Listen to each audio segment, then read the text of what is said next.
Hi everyone. This is a presentation called Eliminating the Wheel of Fortune, Ending Practices that Lead to the Prosecution of Survivors of Sexual Assault.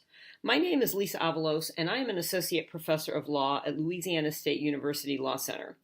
For the last 10 years, my research and advocacy efforts have tackled cases where rape victims have been disbelieved by police and prosecuted for false reporting. In April of 2023, I was the recipient of End Violence Against Women International's Visionary Award. End Violence Against Women International, or EVAWI, is a training organization dedicated to improving the criminal justice response to sexual assault survivors. And they do so through conferences, webinars, training bulletins, and their online training institute. More information about EVAWI and the Visionary Award is available at the links below. So let's get into now this presentation on eliminating the Wheel of Fortune. Much of my work over the past several years has involved raising awareness about a serious and yet often invisible problem that victims of sexual assault face in our criminal justice system. And that is that rape victims are often disbelieved by police, and in some cases the result is that they are prosecuted for false reporting. When this happens, a law enforcement agency has chosen to treat a victim as a criminal while ignoring the true perpetrator, leaving him in the community free to reoffend. Sometimes officers resort to charging victims with false reporting or other crimes to mask the fact that they are not prepared to appropriately investigate sexual assault. They often do not have the skills, the training, or the resources to solve these complex cases, and that knowledge deficit feeds the temptation to close cases by accusing victims of lying. Even today, with all the amazing work that EVAWI has done, we still have a wide variation among law enforcement agencies in the training provided and the approach taken to sexual assault, with the result that reporting a rape to the police can be a lot like spinning the wheel of fortune. Officers in one jurisdiction might do a diligent job investigating sexual assault, while officers in another are prosecuting another victim of the same perpetrator and prematurely aborting the rape investigation. So how do we assure that all sexual assault cases are handled appropriately across all agencies? How do we draw in the agencies who have not yet benefited from learning sexual assault investigation best practices? Victims desperately need all law enforcement agencies to provide the same high standard of care because they do not get to choose where they report their sexual assault. So I'm going to address some of these questions today by talking about the anatomy of a failed rape investigation. In fact, what I'm going to do is do an autopsy of the failed rape investigation. I'm going to unpack the practices responsible for making rape investigations fail so badly that victims rather than perpetrators end up being arrested and prosecuted. And my hope is that by examining how rape investigations fail, we will be better positioned to identify the warning signs of a failed investigation in future cases, to name the practices that can derail a failed rape investigation, and then intervene in time to get the investigation back on track. So in this way, unpacking a failed rape investigation can help us to raise awareness of the best practices that we need to use if we want to succeed and to hold perpetrators to account. So then that's part one of the talk. After we talk about the anatomy of a failed rape investigation, I will second address how we can put what we've learned to good use in our daily lives. And then finally, I will examine some additional steps that I recommend in order to ensure that sexual assault victims receive a uniformly supportive response across all law enforcement agencies. Now, before I get started, I want to briefly address the terminology of victim versus survivor. I know that many survivors of sexual assault prefer to be addressed with this term survivor. Today, however, I'm going to be focused on using the term victim rather than survivor because I'm trying to distinguish the victim, who is a person who reports a sexual assault to the police, from the perpetrator who's being investigated for the sexual assault. I'm also favoring the term victim to emphasize that in the line of work that I do, what I see is that not all victims survive sexual assault. Sometimes they take their own lives because of the assault or because of how police treated them and so forth. So victim is more apt for that reason. So I want to start now by introducing you to one of the survivors whose case will be at the heart of today's autopsy. About 10 years ago, I became acquainted with some women at a grassroots organization in London, England, that was advocating for rape victims, and the organization was trying to raise awareness about a problem this problem of rape victims being prosecuted for false reporting. No one in authority seemed to care about this, though, and they were hoping that I could help, and they introduced me to Gail Sherwood. And Gail's case was quite striking. She had been stalked for several years by a man unknown to her, but whose voice she recognized from his repeated phone calls. And this man also left unwanted items at her home or on her car, such as condoms and flowers and cards. The stalking had a sexual theme, and it escalated to the point where Gail was raped twice, in April and June of 2008. And on both of those occasions, police found her in a secluded wooded area, naked from the waist down, with her hands tied tightly together and secured to a fence. To date, police have not identified Gail's assailant. And that is because they decided early on that Gail was a fantasist and that her stalker did not exist. She was arrested for false reporting about 2 weeks after the second rape, and while she was awaiting trial, she was raped a third time by the same man. But she did not report that rape to the police for fear that they would charge her with another count of false reporting. After a trial that lasted 6 weeks, Gail was convicted by a jury of perverting the course of justice. She served nearly 8 months in prison in 2010, and ever since then, she has been trying to clear her name. But that is not all. Because since her release from prison, her assailant has returned to rape her again 4 more times. Once in 2013, twice in 2019, and then once again in 2020. But Gail can't go to the police about any of these additional rapes because she doesn't want to be prosecuted for lying again, and she is convinced that they will not believe her. Her biggest fear is being sent back to prison. The police department who dismissed her claims and charged her with false reporting is still doing the same thing to other women, even when a third party is the person who makes the announcement to the police. So what do we do with experiences like Gail's? How can we learn from her story? And how can we prevent what happened to her from happening to other victims of sexual assault? Let's do the autopsy. So, the anatomy of a failed rape investigation.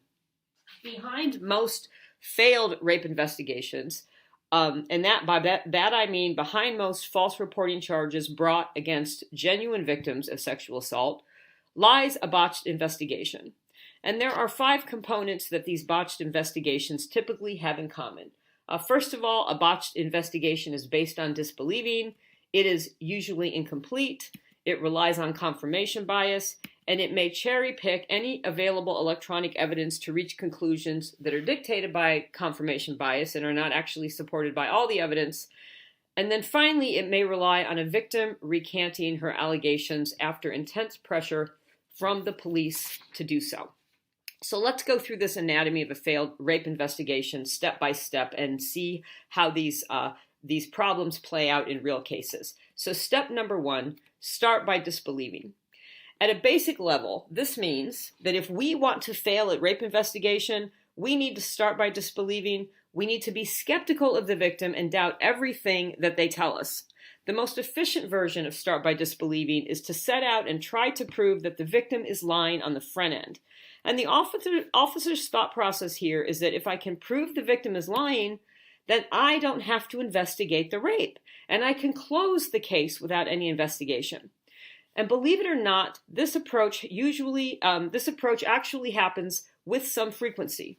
For instance, a few years ago, the U.S. Justice Department did an investigation of the New Orleans Police Department and noted in that report that officers were systematically approaching rape investigations by trying to prove that the allegations were false at the outset. The investigation stated that New Orleans police rape reports clearly reflected a focus on and an effort to, from the outset, prove that an allegation is false, a conclusion that is virtually impossible to draw based on a cursory investigation or preliminary victim interview. It went on to say, many of the reports emphasized the victim's inconsistent statements, gaps in knowledge or memory, or inability to give a good description of the perpetrator, none of which demonstrate that an allegation is false. Such reactions, common for sexual assault victims in crisis or suffering from post-traumatic stress, should not be used to label a report of sexual assault as false. And importantly, it went on to say, the determination that a report of sexual assault is false should only be made if the evidence obtained in a thorough investigation establishes that no crime was committed or attempted. So let's redirect here. Suppose we want to succeed at investigating rape. The remedy for start by disbelieving is to start by believing. My work often has me doing a forensic exam of police investigations in cases where rape complainants were charged with false reporting or other crimes. And this passage illustrates the standard that guides me as I do these exams. Is there evidence in the case that establishes that no crime was committed or attempted against the complainant? I take the complainant's account as true until and unless I find such evidence. So throughout this presentation, when I refer to individuals as rape victims, even when their cases were not prosecuted or their assailants never identified, this means that I have found no evidence in the record capable of establishing that no crime was committed or attempted against them. That's what it means to start by believing. So now let's take a look at a case example and see how this has played out in real life. This is Emma Mannion. Emma Mannion was raped during her first semester of college in November of 2016. She was raped in Tuscaloosa, Alabama, and the detective who took the crime report on the rape she reported decided to charge Emma with false reporting after her 2-hour interview simply because he did not believe her. He never identified nor attempted to interview the suspects. And he actually said to her, "I think you are one of those people who is taking away from my real victims." He reached this conclusion based on disbelief. He did not investigate the case. Skepticism and disbelief of victims is effective if a law enforcement agency wants to discourage victims from reporting in the first place. This approach will put victims off reporting, but it will not catch rapists. And so Emma's case illustrates why it is so important to remember to start by believing. Now, for a second example, let's take a look at the Gail Sherwood case and see what role start by disbelieving played there. I previously introduced Gail by stating that she had experienced numerous stalking events carried out by a man that she did not know over a period of at least 6 months. And when the stalking was the most intense, Gail called on the police often for help, and frankly, I think they got aggravated. And we have to consider that this may have been pretty shrewd of her assailant, actually, to be stalking her for a period of time before he raped her, so that when she finally did get raped, the police were kind of sick and tired of dealing with Gail already. And this police force appeared to not really have any understanding of stalking as a crime. Their record of investigating and prosecuting rapists was poor, and their initial efforts to identify Gail's assailant were unsuccessful. So when the stalking escalated to rape in April of 2008, they were already tired of dealing with Gail. After she was reported missing on a cold April night, they had to use a heat-seeking helicopter to find her. And they found her in a very secluded, wooded area, naked from the waist down, with her hands tied tightly together and secured to a fence. She had genital injuries consistent with sexual assault, and she was shivering with cold. But the officers were skeptical. Police records document the fact that they approached Gail with disbelief from the earliest stages of the rape investigation. Just hours after finding Gail, Officer Jin's 3 a.m. diary entry indicates that he ordered her home to be searched for any physical evidence that might suggest her direct involvement, and that this has been planned and done by herself to herself. This skepticism continued to grow over the next several hours. Jin's 6 a.m. diary entry notes that 2 other detectives who had contact with Sherwood were skeptical of her initial account, stating anomalies were present. However, the police report did not indicate what those anomalies were. Another report that came in, that was recorded in the record, was that, a younger officer saying she's a sad, lonely 50-year-old who was left to bring up 3 children after her husband left her, and that it may be all in her head. So Gail's case was handled by officers who took the start by disbelieving approach. They approached the investigation with skepticism, and they did not document in their reports any reasons justifying that skepticism. We'll soon see the consequences of that, but now let's move on to the second step in the anatomy of the failed rape investigation and go on to the next video for that one.